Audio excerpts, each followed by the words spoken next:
Hello everybody. This week's story has got a dog in it. So I just wanted to introduce you to my little dog. This is Alfie. He's a 9-year-old Cocker Spaniel and a bit of a wrigglebum. In fact, I'm going to let him go and I'm going to show you the story that we're going to be reading today. Oh, thank you. Come on then. The story we're reading today is a little bit of a spooky tale. It is Funny Bones by Janet and Allan Ahlberg.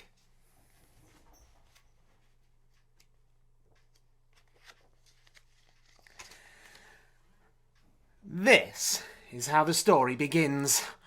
On a dark, dark hill, there was a dark, dark town. In the dark, dark town, there was a dark, dark street. And in the dark, dark street, there was a dark, dark house. In the dark, dark house, there was a dark, dark staircase. Down the dark, dark staircase was a dark, dark cellar. And in the dark, dark cellar,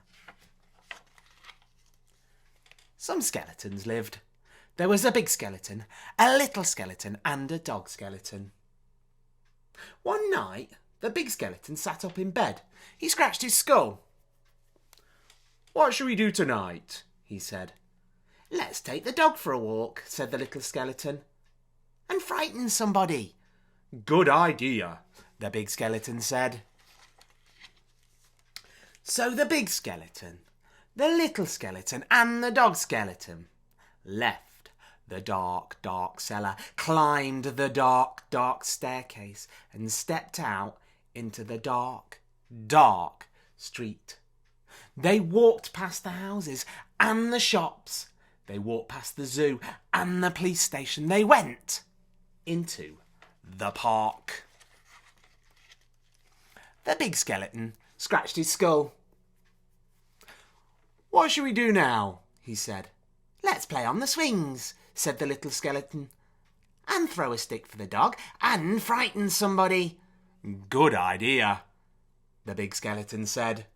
So the big skeleton, the little skeleton, and the dog skeleton walked around the dark, dark pond, past the dark, dark tennis courts, and up to the dark, dark swings. The big skeleton and the little skeleton played on the swings. They threw the stick for the dog. Suddenly, something happened. The dog skeleton chased the stick and tripped over a park bench, bumped into a tree, and ended up as a little pile of bones. "Oh, look at that," the big skeleton said. "He's all come to pieces. What shall we do now?" "Let's put him together again," the little skeleton said. So the big skeleton, the little skeleton, put the dog skeleton together again. They sang a song while they did it. The toe bone's connected to the foot bone's connected to the leg bone's connected to the hip bone's connected to the backbone. Then they got all mixed up. "Is that a toe bone?" the little skeleton said. "Where does this one go?" said the big skeleton. When they had finished, the big skeleton said, "That dog looks a bit funny to me." "Oh, so he does," said the little skeleton. "We've got his tail on the wrong end, and his head." "Fool," said the dog skeleton. At last, the dog was properly put back together again. The big skeleton and the little skeleton sang another song. These bones can bark again, can run around in the park again, can frighten people in the dark again." The big skeleton scratched his skull. "That reminds me," he said. "We forgot to frighten somebody." "Let's do it on the way home," said the little skeleton. "Good idea," the big skeleton said. So the big skeleton, the little skeleton, and the dog skeleton left the dark, dark swings and went out into the dark, dark town and tried to frighten somebody. "Oh, I wish we had a nice little boy to frighten." I wish we had a nice old lady. The trouble was, there wasn't anybody. Everybody else was in bed. Even the policemen in the police station were in bed. Even the animals in the zoo. Of course, the skeleton animals were awake. Have a look. What animals can you see?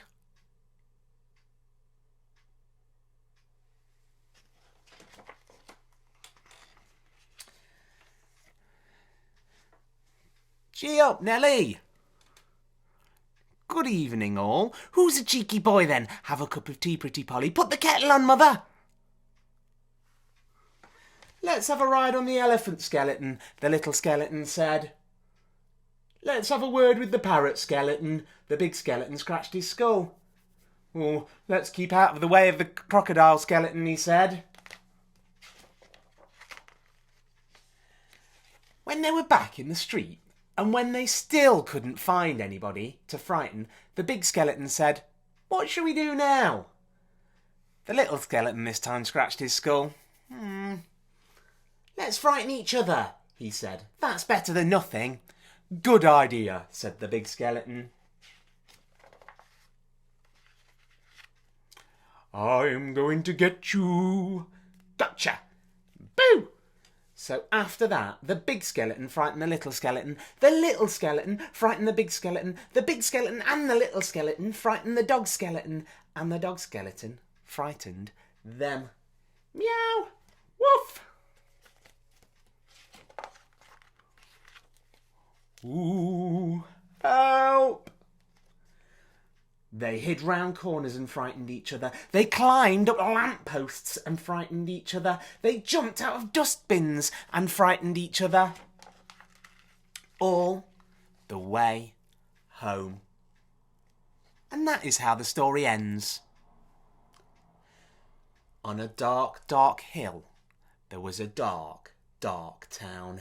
In the dark, dark town, there was a dark, dark street. In the dark, dark street, there was a dark, dark house. And in the dark, dark house, there was a dark, dark staircase. Down the dark, dark staircase, there was a dark, dark cellar. And in the dark, dark cellar, some skeletons lived. And they still do. Thank you very much for listening to this week's story. I hope you liked it. The job I want you to do this week is to write a description of the setting. Can you remember what a setting is? A setting is where a story takes place. It's where the things happen. Can you write a little description of where the skeletons live? Use your imagination. What do you think the dark, dark cellar might look like? What do you think might be in there apart from the skeletons? So, I look forward to reading some of those. But, for now,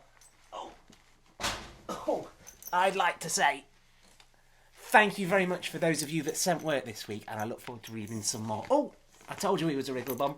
Goodbye from me, and goodbye from Alfie too. And I hope I hear from you soon. Bye.